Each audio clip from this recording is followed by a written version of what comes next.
Good morning students. Today we are learning 4.4 fossil fuels. It is the continuation of the last week lesson. Today we are discussing about the objectives. First one, to describe gases causing air pollution. Second objective is to explain the methods of reducing air pollution. And the third objective is to differentiate between renewable and non-renewable fossil fuels. Now we are going to our first objective. What are the gases causing air pollution? Air pollution from burning fossil fuels. First of all, we have to discuss about the carbon dioxide, because any fossil fuels, if it is complete combustion or incomplete combustion, there is a production of carbon dioxide. So first we are discussing about the carbon dioxide and the pollution caused from carbon dioxide. First one, all fossil fuels contain carbon, so when they burn, they produce carbon dioxide. Thus, the amount of carbon dioxide in the atmosphere will be increased, and it's thought to be responsible for global warming through the greenhouse effect. The main pollution by carbon dioxide, it is the atmospheric pollution, air pollution, and this air pollution, it leads the global warming and greenhouse effect also. Global warming means the atmosphere is trapped by carbon dioxide. The atmospheric temperature, the sunlight, it will be trapped also in the atmosphere, and entire universe, it will be more temperature, and it causes global warming, and also it causes greenhouse effect. First it is causing greenhouse effect, and then it leads to global warming. This is the main side effect of carbon dioxide. Now we are discussing the second type of gas that causes air pollution by burning fossil fuels, the carbon monoxide. When carbon monoxide is produced due to incomplete combustion of fossil fuels, that we learned already, carbon monoxide is one of the poisonous gas. It is produced by incomplete combustion of fossil fuels. It is a toxic gas and can replace hemoglobin as carboxyhemoglobin. That means when it enter in our body, if it is more amount, it can replace our hemoglobin as carboxyhemoglobin. Then it causes the breathing difficulty, and also it causes various health issues. And it finally it leads to a death of animals also. Now the next one is soot. Incomplete combustion of fossil fuels also forms soot. Soot means it is the carbon particle. That also we discussed already. If there is incomplete, either carbon monoxide or soot is producing. A soot means it is the carbon particle which are carried in the air and can blacken buildings and damage health. And if there is more soot, means that it is into the atmosphere. Atmosphere means if there is the buildings and all, it cover the buildings, and the building after will be black in color, and also it damages our health if it's enter in our lungs, and it will create the breathing difficulty, especially the breathing difficulty it can cause. It also reduces the amount of sunlight reaching the earth, causing global dimming. And it also causes global dimming. That means if more carbon particle in the atmosphere, means it covers all over the atmosphere, so it is blocking the sunlight to come into the earth, from sun to the earth. So this is known as global dimming. What is the consequence of global dimming? If there is global dimming, means if you are going to the vehicle and all, we cannot see the other vehicles and all, it will cause accidents and all. So the next poisonous gas produced from burning fossil fuels are sulfur dioxide.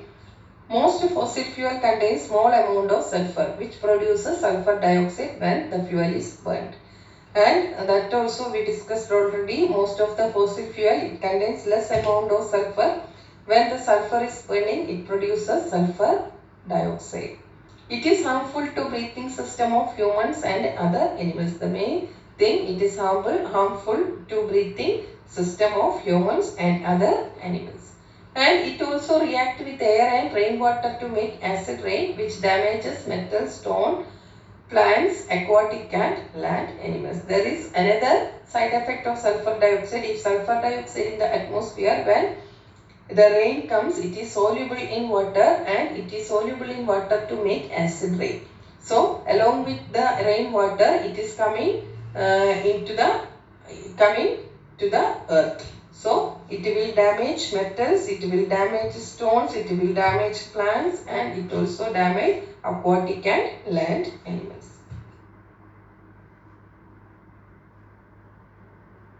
Next is nitrogen oxide. When fossil fuels are burned in engines, the temperature reached are so high that oxygen and nitrogen in the air can react together. So, another gas produced by the burning of fossil fuel is nitrogen oxides. How this nitrogen oxide is forming? Then the fuels are burning in engines. Engines means the car engines, the vehicle engines. The temperature reached are so high. If it is burning means we know the temperature is rising. That the oxygen and nitrogen in the air can react together. So if temperature more means in the atmosphere there is nitrogen. This nitrogen it reacts with oxygen in the air and it makes nitrogen oxides. This forms nitrogen oxides and are harmful to the breathing system and also cause acid rain. And these nitrogen oxides are also harmful to the human beings, and it will affect the breathing system and it also creating acid rain. Which acid it is producing? Nitrogen oxides dissolves in water to form nitric acid. So it will damage us building, it will damage aquatic animals, it will damage human beings, and it will damage the stones, and it will damage the statues and everything. So these are the different types of gases and how it is causing air pollution and how it is how it is dangerous to human beings and other animals in the world. Now we are going to the second objective, reducing pollution. How to reduce the pollutions? Lean burn car engines carefully control the amount of air and fuel so there is less incomplete combustion, resulting in less carbon monoxide being given out. This is the most dangerous gas produced by the burning of fossil fuels. So, lean burn car engines carefully controlled. That means we have to use good car engines which is not producing incomplete combustion. Next one, catalytic converters in car exhaust reduce the amount of carbon monoxide and nitrogen oxide reaching the atmosphere. So, especially we know that these fossil fuels we are using for running vehicles. So, in the car we have to use catalytic converters. If you are using catalytic converters in car exhaust, so it is reducing less amount of carbon monoxide and nitrogen oxide reaching the atmosphere. Next one, power stations can build plants to remove sulfur dioxide from the waste gases. So, power stations means power producing stations. So, they are also using fossil fuels. So, there should be a plant for sulfur dioxide removing. To remove sulfur dioxide, they have to build a plant for removing sulfur dioxide. And next one, burn fewer fossil fuels and reduce the use of fossil fuels burning so we can avoid the pollution.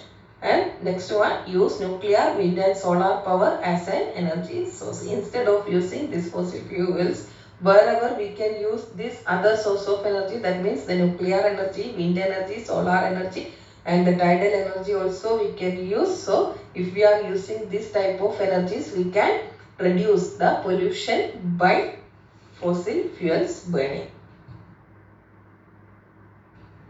Then we are going to the last objective, that is renewable and non-renewable fuels.